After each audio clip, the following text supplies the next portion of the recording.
रिया की फिर से अपनी माँ से लड़ाई हुई और उसने घर छोड़ देना ही बेहतर समझा। ठंड की रात थी और वह भूखी भी थी।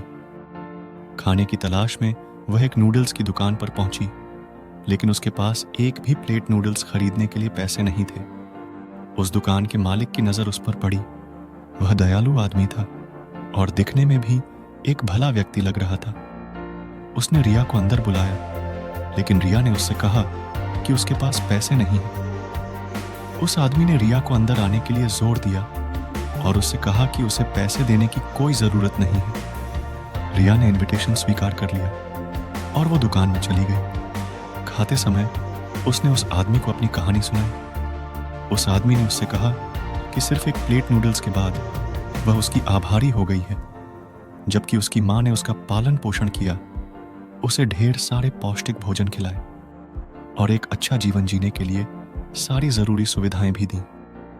उस आदमी ने रिया से कहा कि समय के साथ हम अपने जीवन में लोगों को और उनके द्वारा हमारे लिए किए गए कामों को हल्के में लेने लगते हैं, और जब कभी वो हमारी अनुचित मांगों को पूरा नहीं करते तो हम उन्हें गलत समझने लगते हैं। यह नैतिक मूल्यों के खिलाफ है।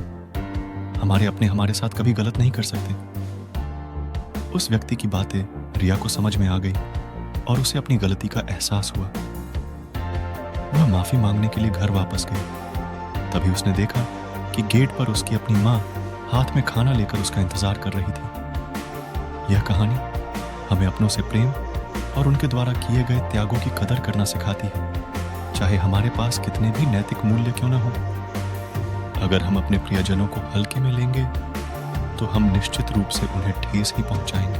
प्लीज मेरे वीडियो को लाइक करें, शेयर करें और मेरे चैनल को सब्सक्राइब करें।